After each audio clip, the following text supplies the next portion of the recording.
la sangamuga ani kelen o sera studio Bamidaw kɔnɔna la renouveau kumaso kɔnɔ yan nɔ foli ni tanuni ko bila ka taa di kanubaga kelen-kelenna bɛɛ lajɛlen ma bi tarata juillet kalo tile 27 san 2021 sɔgɔmada in na renouveau kunnafoni sɔgɔmada kunnafoni a bɛna tali kɛ fɛn minnu kan olu filɛ nin ye ko maa min tun b'a fɛ ka dankari an ka jamanakuntigi Asimi Goita ale ka ɲanamaya la seliba don Bamako misiriba kɔnɔna la ko désormais a dɔnna maa sugu min don a tɔgɔ dɔnna a jamu dɔnna a bɔyɔrɔ dɔnna a ka lahalayaw bɛɛ lajɛlen dɔnna nka ni maa kofɔlen yɛrɛ ale taɲana ka kɛɲɛ ni maa in ka taɲali ye mɔgɔw ye kuma caman fɔ dɔw y'a yira k'a fɔ ko ni cɛ in tun man ka balo tuguni maa wɛrɛw ye kuma wɛrɛw fɔ walasa aw ka se ka faamuyali kɛ nin ko in tariku bɛɛ lajɛlen kan jɛmukan in kuncɛtɔ anw ni Isa Kaba bɛna ɲɔgɔn lasɔrɔ décryptage kɛnɛ kan a bɛna kana o kunnafoniyaw ka o bɛɛ lajɛlen di aw ma o kɔfɛ fɛn min ye polisiw ka lafasatɔn ye olu hakilinata ye jumɛn ye u ka maa ɲɛma ale ye bataki min bɔ ni o bɛ polisi directeur national ka note de service ko fɔ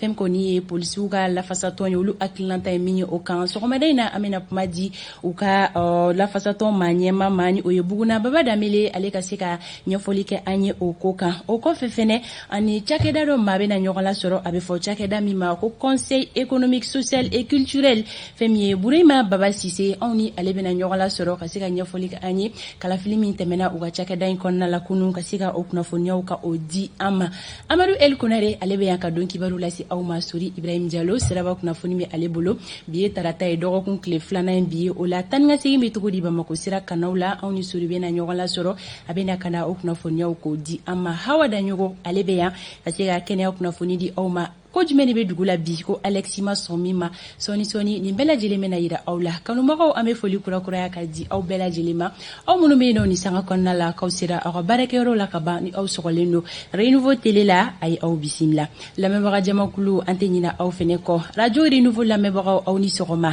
radio Bɛnkan ka bɔ Kɛrɛwani radio Tiɲɛdugu ka bɔ Jura radio Futa ka bɔ Yanfoyila radio Bɛsago ka bɔ Kucala radio Kanaga ka bɔ Joro radio Kumakan ka bɔ Bila radio Jigiya ka bɔ radio Naro Samaya ka bɔ Ɲɛwulini radio Dame ka bɔ Bɔrɔn radio Faso Kanu ka bɔ Welesebugu radio Ntiba FM ka bɔ Kati Falajɛ radio Nema FM ka bɔ Kasaro radio Tolérance ka bɔ Mopti radio Miracle FM ka bɔ Buguni radio Kusata 2 ka bɔ Jalakɔrɔbugu radio Altakadum ka bɔ Sikaso an ma ɲina site internet Mali Bamada lamɛnbagaw kɔ ka bɔ Faransi kanubaga mana kɛ diɲɛ fan o fan n'u sɔgɔlen don an na ko sɔgɔmada in na ko kura kunnafoni caman bɛ an bolo kɔrɔ ka se ka a lase aw ma an y'o de fɔ Renouveau matin kɛnɛ mana sigi malidenw mago bɛ jɔ kunnafoniya fɛn o fɛn na Mali kɔnɔ ani Mali kɔ kan a bɛɛ lajɛlen dɔ bɛ sɔrɔ a kɔnɔna la an ka dibila baarakɛbagaw an b'u fo k'u wale ɲuman dɔn sabula labɛn bɛɛ lajɛlen sabatira ka ban fɛn kɔni ye honorable Amadu El Konare ale bɛ kumaso kɔnɔ na honorable ni sɔgɔma i ni sɔgɔma Fantatumata kow bɛ cogo di alhamdulillah tani ka segin bɛ cogo di sɔgɔmada in na an bɛ se k'a fɔ yanni Sori ka na aw mun kun taara ka village la aw nana sa ka na an senkɔrɔla ɲagasa ka an ka mobili n'u gasoil tɔni bɛɛ ban n'a essence ni ka sɔrɔ e tɛ se k'o fɔ anw ma dɛ e bɛ tilen ka anw ta yan k'an y'an ban an ka dugu la ko Bamako dɛ terikɛ kuma yɛlɛmana sɔgɔmada in na kuma ma yɛlɛma ma laadala an minnu bɛ deli ka taa kɔrɔlen anw dama dɔɔnin nka maa kura minnu farala ka seliba maa kura ni minnu farala togoda t'a kan olu de ko ɲaama an bolo o t'a ko la basi an nisɔndiyalen ye ɲɔgɔn lasɔrɔ sɔgɔmada in na sɔni i ni kanubagaw bɛna ɲɔgɔn lasɔrɔ don kibaru o kɛnɛ kan Amadu k'a yira Renouveau kanubaga kelen-kelenna bɛɛ lajɛlen na k'a fɔ ko désormais u bɛ se ka an ka jɛmukan kelen-kelenna bɛɛ lajɛlen suit an ka page Facebook kan n'aw taara Facebook kan a b'a taper Renouveau FM Renouveau télé n'aw donna o page kɔnɔ aw bɛ se ka an ka jɛmukan kelen-kelenna bɛɛ lajɛlen lasɔrɔ o yɔrɔ la yan nɔ sisan an bɛ don kunnafoniyaw kɔnɔna la ni wagati bolo da cogo ye ni o ye météo ye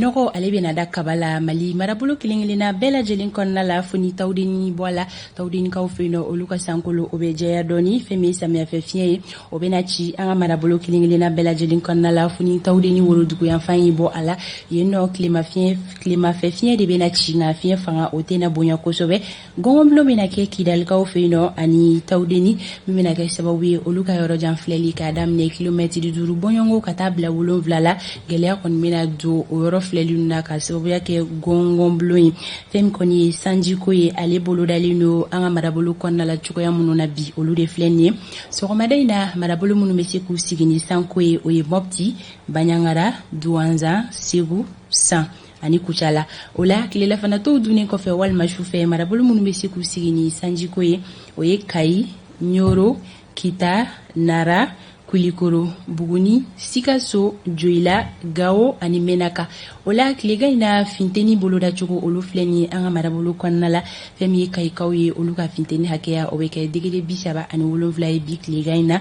Kulikorokaw olu ta bɛ kɛ 31 ye Sikaso olu ta bɛ jɔ degere 30 la fɛn min ye Segukaw ye olu ta bɛ kɛ 34 ye Moptikaw fɛ yen nɔ tilega in na olu ka finteni hakɛya o bɛ kɛ degere 36 ye Tombouctou olu ta bɛ kɛ 38 ye fɛn min ye Gao ye olu ta bɛ jɔ 39 na Kidal tilega in na olu ka finteni hakɛya o bɛ kɛ degere 40 ye fɛn min Menaka ye olu ta bɛ kɛ 37 ye Tawurinikaw tilega in na olu ka finteni hakɛya o bɛ yɛlɛn ka taa degere 46 la Bugunikaw fɛ yen nɔ bi olu ka finteni hakɛya bɛ kɛ degere 30 ye Kucala olu ta bɛ kɛ 32 ye fɛn min ye Kitakaw ye olu ta bɛ jɔ degere 31 na Nyoro ani Nara tilega in na olu ka finteni hakɛya o bɛ kɛ degere 37 ye Duwanza olu ta bɛ kɛ 36 ye Sankaw fɛ yen nɔ ka taa se Baɲangara ma olu ka finteni hakɛya o bɛ jɔ degere 35 la Joilakaw olu ta bɛ kɛ 32 ye Bamako district kɔnɔna la nɔgɔ bɛ na da kaba la samiya fɛ fiɲɛ o bɛna ci fiɲɛ min a fanga tɛna bonya kosɛbɛ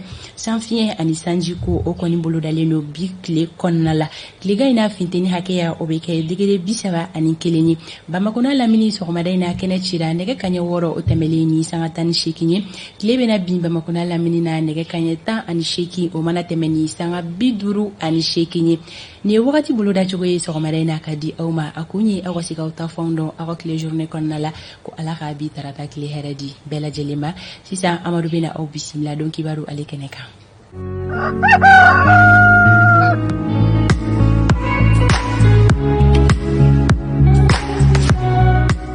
Bi tarata dɔgɔkun tile filanan in bi Amadu o la kibaruya jumɛnw de bɛ an ka jamana kun kan?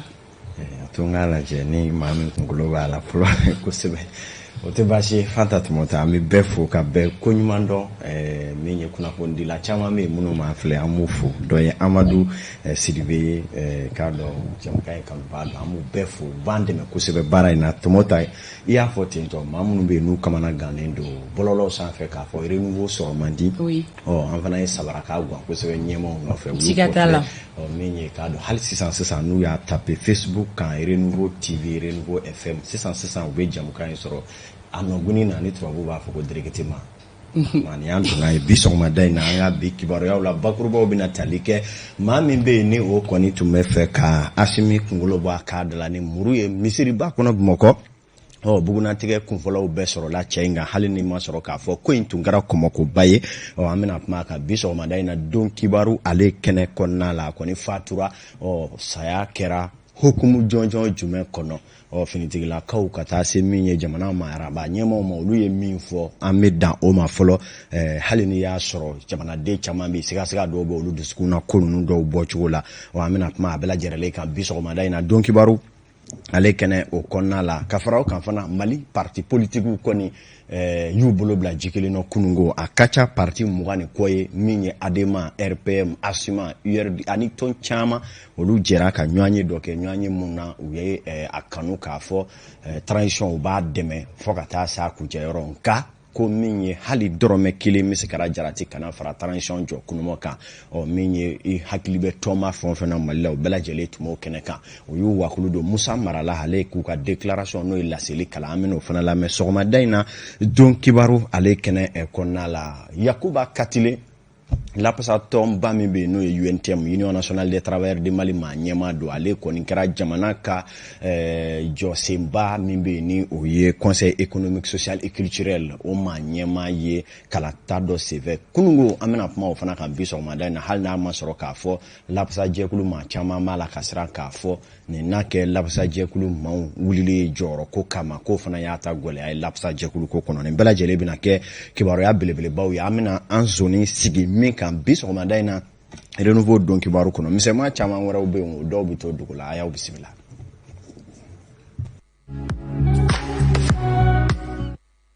Mali kɔnɔ Mali kɔ kan minnu b'a la k'an lajɛ ka aw fo ka aw ko ɲuman dɔn minnu bɛ foro kɔnɔ nin waati na an b'u bɛɛ lajɛlen fo hakili la kamalenkɔrɔ cɛ 70 n'a kun ka fɛn yɛrɛ bɛ ne ka foro min nɔ bi an bɛ dugawu dɔ kɛ Ala ka ci tɛmɛnko ɲuman di u bɛɛ lajɛlen ma aw minnu ye jamana ka faama marabaa ɲɛmaaw ye ni jamana kalifaraw la ni aw fana bɛ aw ɲɛ kɛnɛ bɔ an ka jɛmukan in na hali ni y'a sɔrɔ an bɛ yɛlɛ aw sen kan waati dɔ la an tɛmɛntɔ a ma sɔrɔla k'a fɔ minɛ da bɛ jigin aw bolo an ka foli bɛ aw yɛrɛ fana ye bi sɔgɔmada in na Don Kibaru kɛnɛ kan na renouveau ɲɛmaaya so k'a daminɛ tutigɛbaw ni jɔyɔrɔw kalifara minnu na fɔ ka se anw mun yɛrɛ bɛ yen ni anw ye senɔ minɛnaw ye ka foli di bɛɛ ma bɛɛ k'i bisimila bi sɔgɔmada in na Don Kibaru kɔnɔna na an y'a fɔ tentɔ min bɛ tali kɛ Mali ka parti politique camanba bɛ yen minnu kɔni jɛra kunungo ka ɲɔgɔn ye dɔ kɛ min bɛ tali kɛ tɔnjɛkulu b'a fɛ jamana yɛrɛ maracogo ka kɛ jumɛn ye wele jumɛn b'u bolo ninnu ye u ka jɛrɛ la belebeleba ye tɔn ninnu na ni bɛ Mali tɔnba minnu dɔn n'o dɔ ye Adema PAJ Asma CFP ka taa se CODEM yɛlɛma ARP ani k'a dɔn k'a fɔ RDS kɛrɛnkɛrɛnnenya tɔncɛkulu minnu bɛ yen n'olu ye parti politique ye n'u farala ɲɔgɔn kan ka jɛ ka kɛ tɔnkulu ye n'olu bɛ wele ko regroupement politique olu caman tun bɛ kɛnɛ kan n'o dɔ ye EPM ale ka tɔnden misɛnman n'a kumabaw ka se ARP ani k'a dɔn jigiya kura ninnu bɛɛ lajɛlen ye parti tɔnbaw faralen ɲɔgɔn kan parti misɛnnin n'a belebele caman bɛ minnu kɔnɔ u y'a kanu kunungo ka ɲɔgɔn kunkolo waasi dabila sa ka jɛ ka taa sigi l'hôtel de la métier la ni ka kuma hakilinaw falen hakilina falen bolila fɛn jumɛn kan o ye olu parti politique hakilina ye mun ye transition taacogo kan u ko fɔlɔ u bɛ wele bila bɛɛ lajɛlen ma u n'u ka tɔndenw ko maliden bɛɛ lajɛlen ka transition senkɔrɔma don waasa Mali yɛrɛ ka sini ɲuman ni kalata nataw ni jamana yɛrɛ ka fanga lakika jɔnjɔn min bɛna sigi o gulonnen don transition baara min na olu bɛ se ka sabati cogoya min na ko nka min ye charte kɔnɔ ni o ye jamanadenw sigira ka sariya min ta cɛmancɛ fanga taa cogo la ko u b'a fɛ sariya minnu taar'o kɔnɔ olu ka bato cogo jɔnjɔn na ko min ye an ka transition maa ɲɛmaw u kɔni b'a ɲini u fɛ waati min fɔra ni o ye kalo 18 cɔyi ye hali Mr Kala Jarati kana fara o kan ko kalata jɔnjɔn waatiw ka fɔ ka waati ni don kɛrɛnkɛrɛnnenw fɔ minnu na kalata nata fɛn o fɛn bɛ k'a daminɛ jamana ɲɛmaa kalafili wasadenw ni mɛrɛw n'a ɲɔgɔnnaw la ko k'a bɛɛ lajɛlen danci cogo ɲuman na olu kɔni tɛ jɛn n'a ye cogo si la transition maaw Asimi n'a jɛw Sogɛli n'a jɛw kana na kɛwale foyi kɛ min ye maa ɲɛnkɛnɛ bɔ kɛwale ye min b'a yira k'a fɔ ŋaniya dɔ b'u kɔnɔ ko dɔ ka fara transition kan nin ye parti politique ka kuma la belebelebaw ye u y'u sɔnni sigi minnu ka laɲiniba dɔw kɔnɔ minnu gafe nujuru dira Musa Mara ma parti yɛlɛma maa ɲɛmaa dɔ ale ko kalan a b'a ɲɛfɔ nansarakan na an b'a bayɛlɛmaw ye. Pour une transition réussie, nous, sous-signés responsables de partis politiques et regroupements de partis politiques du Mali, considérant les situations sécuritaires, sociopolitiques, sanitaires et économiques complexes et sensibles de notre pays, désireux d'accompagner utilement la transition politique en cours jusqu'à son terme convenu dans la charte de la transition, librement consentie par le peuple à la suite des concertations nationales de septembre 2020. Nous fondant sur la dite charte, considérant les engagements pris par les autorités de la transition devant l'opinion nationale et la communauté internationale, lançons un appel solennel au peuple malien, aux autorités de la transition et à l'ensemble des partenaires du Mali à l'effet de s'engager vers la réussite de la transition. À ce titre, nous, point 1, réitérons notre disponibilité à participer à toutes les initiatives de la transition pour asseoir une grande inclusivité dans la conduite des affaires publiques. 2. Soutenons les initiatives visant à instaurer et à renforcer la cohésion sociale, la stabilité et la sécurité du pays. 3. Estimons que la sortie durable de crise de notre pays suppose la conduite d'actions qui ne peuvent être envisagées pendant la seule période transitoire. sommes de ce fait convaincus que le prochain pouvoir, issu des élections générales de fin de transition, devra impérativement travailler pour une transition réussie. 8. Décidons de la création d'un mécanisme de suivi de la présente déclaration. Minye kadonga fo Musa Mara haleka nyefolu tunye ninye nyefoli mimbe ni a donada parti politiki ma chama madefe munu farala nyogon kan kaseka ni hakilina inta o anya fo tinto ma munu farala nyogon ngani koina obetalike ikadonga fo parti politiki chama na munu ye Mali parti politiku ye anga jamana konna la ka damine tomba munu be no be farala nyogon kan anka jamana ale re togola o nambora yinno amita nyefe ni anga kiboria to nu anya fotinto mimi talike mami be ni ale kara sababu ye ka dangari anga jamana kuntigi la misiri kononga na jatige buyana ni masibai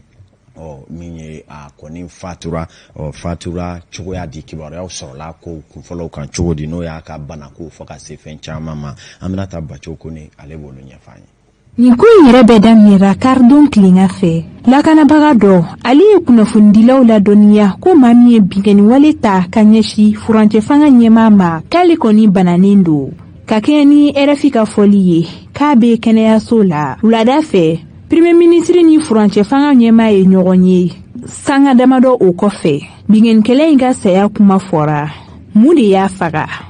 gafe kɔni ma kuma o kan nka a y'a yira k'a fɔ ko wulikajɔw n'a boloda walasa sababu min kɛra ni mɔgɔ kofɔlen sata ye k'o dɔn jamana marabagaw olu kɔni y'a yira k'a fɔ ko ni sayɛn kɔni tɛna dankari ɲinini minnu bɛ sen na sango u sera ka kunnafoniya min fara ɲɔgɔn kan n'o b'a yira ko nin ko in tɛ mɔgɔ kelen ka ko ye ko mɔgɔ wɛrɛw sen b'a la ka kɛɲɛ ni nin ma kofɔlen ka saya ye dɔw ye sigana don jamana marabagaw ka lase la walasa maaw yɛrɛ ka se ka sɔn u ka fɔlen ma jamana marabagaw kan ka fɛɛrɛw bila sen kan walasa ka nin ko kɛ jɛlenya sira kan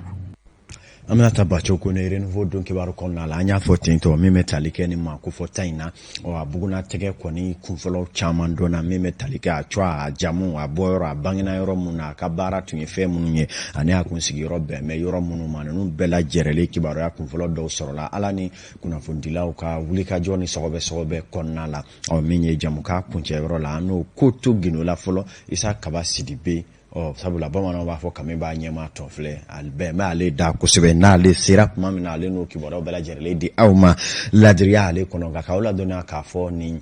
kabaleni koni nga fatuli konna la kuma chiale do jamana de nengu ka nga minye maudu suma kasaya oye ka fo ni wale su kwa ke anga jamana kona amen wati mina foka tase kle fla kle saba foka to tigi nibi jamana de o masaka kibaro ya jonjon fo isora aduma sorola ka fo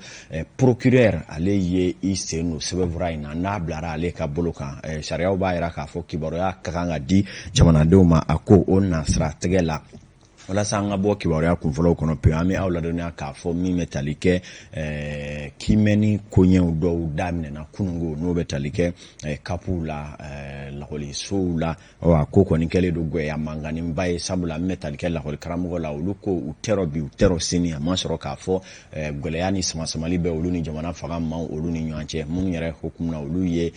kletan ani akunga fe no ye ler keme fulani bisheki ni sheki o koni barabla sebe koni ntoka fo la hor kramgo sinna do ni sana ba kimeni nunu nanga obenata kimeni kunvolo do koni jamana nyemo koni nye mau protein numani korofe o masugo jume unto o ka do ko lubla ka kala do koni kimeni bara kundo kunu akunvolo do temena anga stanjalo lame kalanden ba fula ani kemeni bio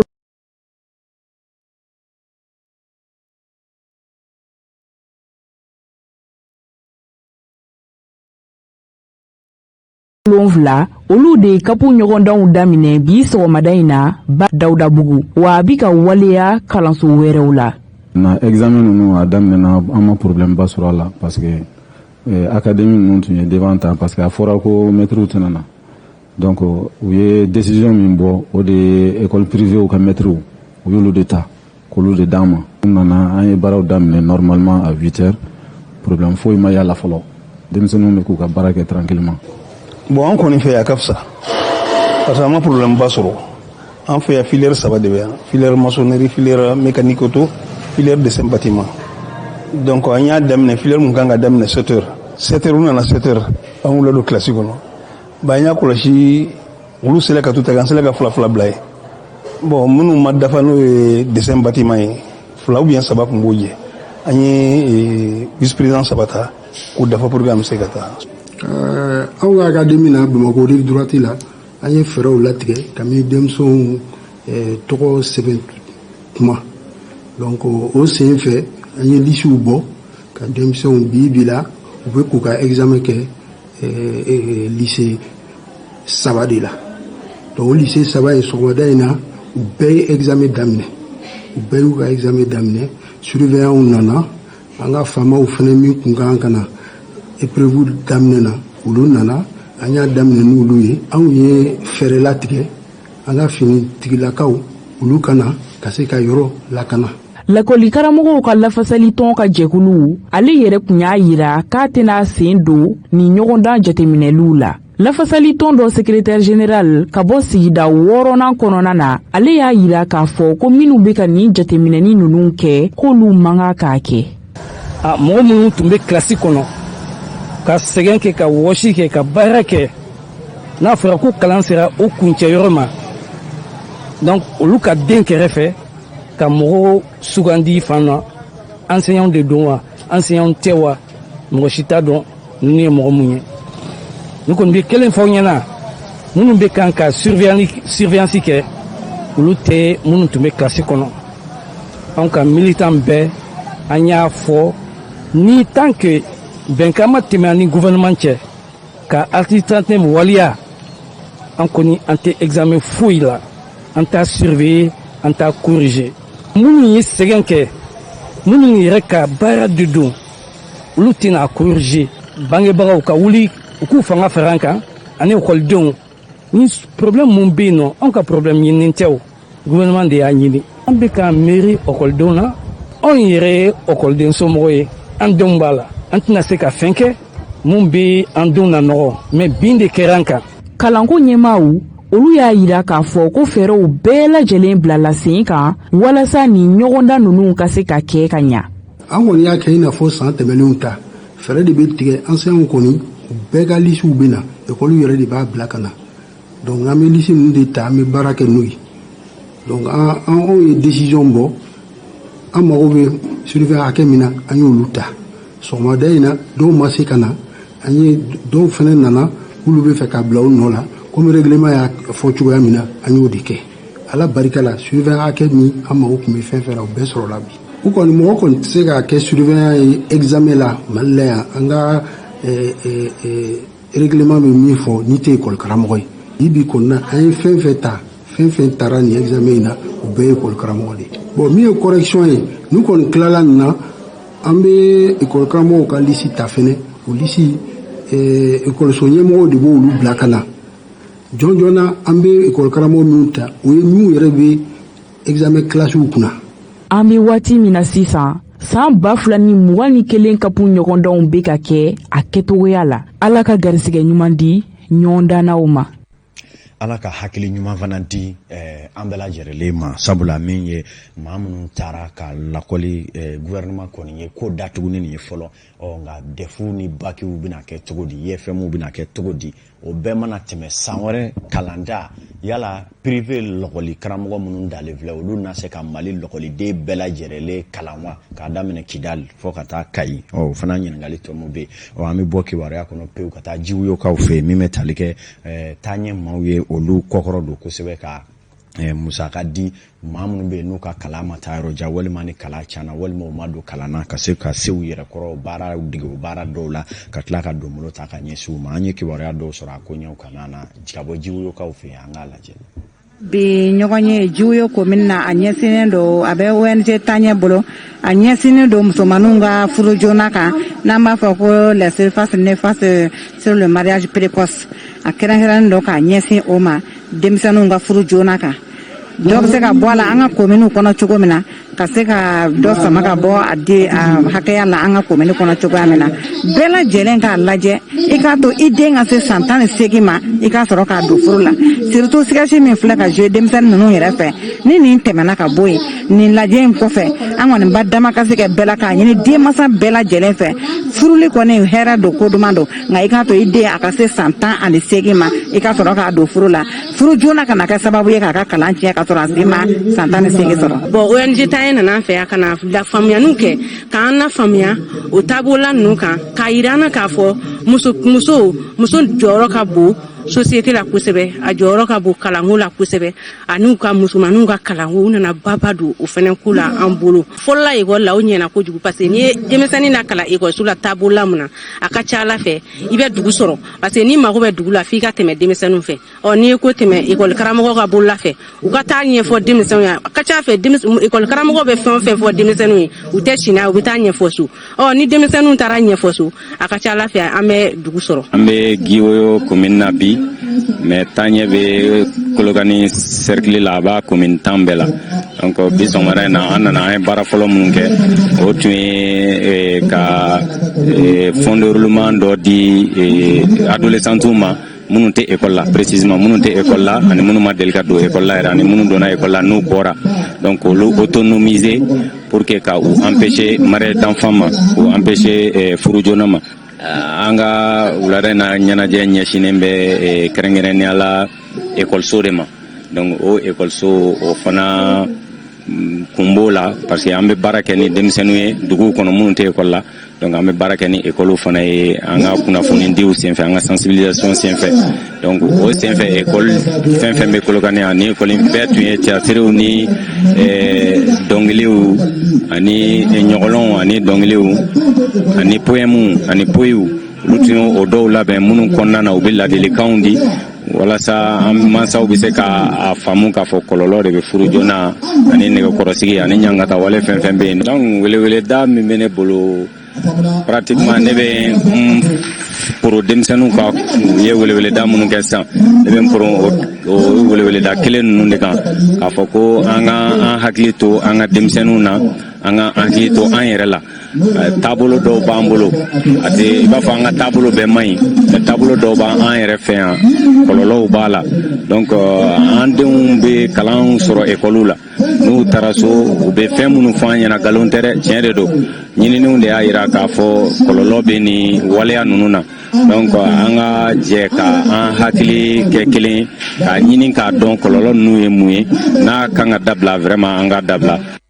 Sanga bi duro bɛ nɛgɛ 7 kan nin waati na Kati domaine kɔnɔ Sama Sangara ale ka jateminɛna la nin waati na waati kelen bɛ Aruna Jara ale ka denbaya la préfet do ko ni sɔgɔma bi jamukan kɛnɛ kan Fanta Tumota an bɛ ɲɔgɔn bila ya fɔlɔ yani an ka an munumunu da la kɔnɔ.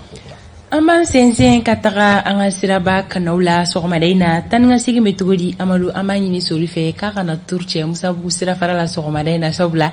ye tan ka segin ma nɔgɔn sɔgɔmada in na Kiri ani Wɔyɔ bɛ yen nɔ Sori mana kɛ Bamako sigida mun na a bɛ na siraba kunnafoniyaw di an ma.